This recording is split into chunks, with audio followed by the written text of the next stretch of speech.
जय हिंद प्यारे दोस्तों आज के इस वीडियो के अंदर हम क्लॉक के उन फैक्ट्स के बारे में सीखने वाले हैं जो कि रीजनिंग के पेपर में आपकी काफ़ी हेल्प कर सकते हैं। ठीक है, जैसा कि आप जानते हैं कि जब हम छोटे थे तब से हमें घड़ी का इस्तेमाल बहुत ज़्यादा करना पड़ा, चाहे वो स्कूल जाने के लिए, खेलने के लिए हमें टाइम देखना हो, पढ़ने के लिए टाइम देखना हो, या हमारा टीवी पर कोई स्पेशल प्रोग्राम आने वाला हो तब भी हमें टाइम की ज़रूरत पड़ी है। तो हमें टाइम देखना शुरू से सिखाया जाता है, पेरेंट्स सिखाते हैं कि 5 का टेबल इस्तेमाल होता है अगर आपने घड़ी का इस्तेमाल करना सीखना है। तो बट आज हम उससे कुछ अलग चीज़ें सीखने वाले हैं जो कि हमें रीजनिंग, जो कि कॉम्पिटिटिव एग्जामिनेशन में क्वेश्चन आते हैं, उससे उस पर हेल्प कर सके। तो हम बात करेंगे घड़ी के हैंड्स के बारे में। ठीक है, जैसे हम अपना कोई भी काम अपने हाथों से करते हैं, सिमिलरली घड़ी भी टाइम बताने के लिए अपने हैंड्स का इस्तेमाल करती है। तो इसमें जनरली 3 हैंड्स होते हैं। पहला आर हैंड, आप कहोगे कि हमें पता है बट इसकी ज़रूरत है इसलिए मैं आपको इसमें बता रहा हूँ, मिनट हैंड, और थर्ड हमारा होता है सेकेंड हैंड। ठीक है, ये तीनों ही अपना अपना अलग अलग काम करते हैं। इन्हीं से कुछ एंगल्स इस क्लॉक के अंदर बनते हैं, हम उन्हीं के बारे में बात करेंगे। सबसे पहले अगर हम बात करें मिनट और सेकेंड हैंड की, ठीक है, मैं किसकी बात करने जा रहा हूँ अभी, मिनट और सेकेंड हैंड की। इन दोनों की बात एक साथ इसलिए कर रहा हूँ क्योंकि दोनों के ही एंगल सेम फॉर्म होते हैं, इसलिए अलग अलग समझाने की जरूरत नहीं है। आप सभी को पता है कि जब एक कंप्लीट 60 सेकेंड मूव करता है सेकेंड हैंड तब 1 मिनट होता है, और सिमिलरली जब 60 मिनट कवर करता है मिनट हैंड तो 1 आवर होता है। ठीक है, यानी कि जब ये पूरा एक सर्कल मिनट हैंड ने या सेकेंड हैंड ने लगाया तो 360 डिग्री कवर करता है, यानी कि 60 seconds is equals to 360 degree हुआ, क्योंकि 60 सेकेंड मतलब पूरा राउंड ट्रेवल किया। सिमिलरली 60 मिनट में भी कितना हुआ, 360 डिग्री। तो यहाँ से हमें ये पता लगता है कि 1 सेकेंड या 1 मिनट में कितने डिग्री का एंगल बनेगा, 360 डिवाइडेड बाय 60, यानी कि मिनट हैंड 1 मिनट में 6 डिग्री का, 60 लिख दिया मैंने, 6 डिग्री का एंगल बनाता है, और सिमिलरली 1 सेकेंड में सेकेंड हैंड 6 डिग्री का एंगल बनाता है। ठीक है, अब जैसा कि यहाँ देख सकते हैं मैंने 30 डिग्री का एंगल बनाया हुआ है। ठीक है, हमें पता है कि 1 से लेकर 2 तक टोटल 5 मिनट्स होते हैं या 5 सेकेंड्स होते हैं, और मैंने क्या कहा था कि 1 मिनट या 1 सेकंड के अंदर 6 डिग्री का एंगल बन रहा है, तो 5 मिनट या 5 सेकंड के अंदर कितना हो जाएगा, 5 × 6 डिग्री। आई थिंक क्लियर हो गया।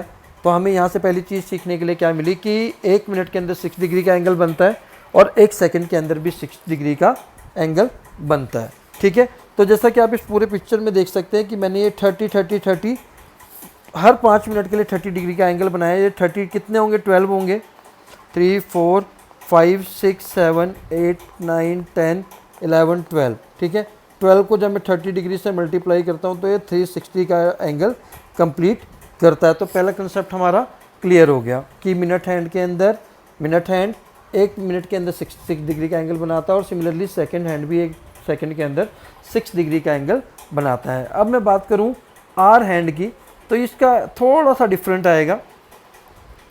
अब आर हैंड पूरा सर्कल कंप्लीट करने के लिए 12 आवर्स लेता है।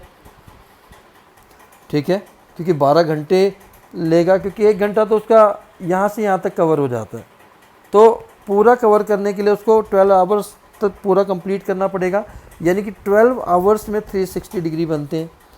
1 आवर के अंदर जो एंगल बनेगा वो 360 डिग्री डिवाइडेड बाई 12 होगा, यानी कि 30 डिग्री वो 1 घंटे के अंदर एंगल बना रहा है। तो यहाँ से हमें क्या चीज़ सीखने को मिलती है कि 1 hour is equals to 1 minute is equals to 1 second. इन तीनों का जो एंगल होता है वो सेम होता है, कितना होता है, 30 डिग्री होता है। तो ये पहला इंपॉर्टेंट कंसेप्ट आपको समझ में आ गया कि टोटल 360 डिग्री का एंगल होता है, क्योंकि सर्कुलर ऑब्जेक्ट है। 1 मिनट में 6 डिग्री का एंगल बनता है, 1 सेकेंड में भी 6 डिग्री का एंगल बनता है। कैसे बनता है आपको ऑलरेडी बता दिया। आर हैंड 1 घंटे के अंदर 30 डिग्री का एंगल बनाता है, क्योंकि उसको पूरा 360 डिग्री कर्व कंप्लीट करने के लिए 12 आवर्स का टाइम लगता है। अब हम बात करेंगे कि जब दोनों सुइयों की पोजीशंस क्या हो तो उस समय क्या एंगल बनेगा। ठीक है, तो दोनों सुइयों की मैं बात करूं, अगर वो दोनों सुइयां टू बी कोइंसिडेंट, मतलब एक सुई दूसरे के ऊपर आ जाती है, जैसे 3:15 का टाइम हो जाता है मान लीजिए, तो इस पोजीशन की जो सिचुएशन है वो क्या है, कोइंसिडेंट है। तो इस समय एंगल क्या बनेगा, 0 डिग्री, क्योंकि दोनों सुइयों के बीच में कोई स्पेस नहीं है तो एंगल फॉर्म ही नहीं होगा। Second, to be at right angle. ठीक है, राइट एंगल का आपको पता है, यानी कि 3 o'clock हो गया तो 90 डिग्री का एंगल बन रहा है। ऐसा टाइम कि जब भी 90 डिग्री का एंगल बनेगा, ठीक है, तो 90 डिग्री का एंगल बनेगा तो ये कितनी बार होता है ये भी हमें पता होना चाहिए। Number of time it happen in 12 बार। ऐसा 12 घंटे में कितनी बार होगा कि जब कोई एंगल ना बने, तो ऐसा 11 टाइम होगा। राइट एंगल कितनी बार बनेंगे, टोटल 22 टाइम बनेंगे। ठीक है, तीसरी चीज़ होगी to be in opposite direction. Opposite direction का मतलब आप सिंपल सी चीज़ है, मिनट हैंड 9 पर, आर हैंड 3 पर।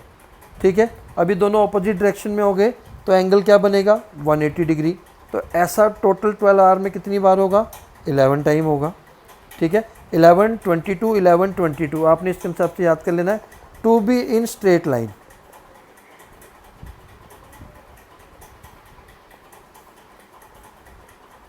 ठीक है। अब आप कहेंगे ये भी स्ट्रेट लाइन ही है ना, तो टोटल स्ट्रेट लाइन में होने के लिए, सीधी लाइन के अंदर होने के लिए, या तो ये दोनों कोइंसिडेंट हो, ठीक है, एक के ऊपर एक, क्योंकि ये सीधी लाइन में है, या ये स्ट्रेट एंगल बना रही हूँ। तो स्ट्रेट एंगल कितनी टाइम फॉर्म कर रहे हैं, 11 टाइम, और कोइंसिडेंट के लिए भी कितना है, 11 है। तो 11 + 11 कितना हो गया, 22। तो 20 टाइम ऐसा होगा कि जब भी ये दोनों स्ट्रेट लाइन में होंगी, सीधी लाइन में होंगी, तो ऐसा 12 आवर में 22 टाइम्स होगा। तो प्यारे दोस्तों, ये था कंसेप्ट घड़ी के ऊपर। मैंने कोशिश की है वीडियो बनाने की, होप आपको पसंद आया होगा और आपको कुछ ना कुछ ज़रूर सीखने के लिए मिला होगा। तो आज के लिए इतना ही, फिर मिलते हैं नेक्स्ट वीडियो में नेक्स्ट रीजनिंग इंपॉर्टेंट टॉपिक के साथ। जय हिंद, जय भारत।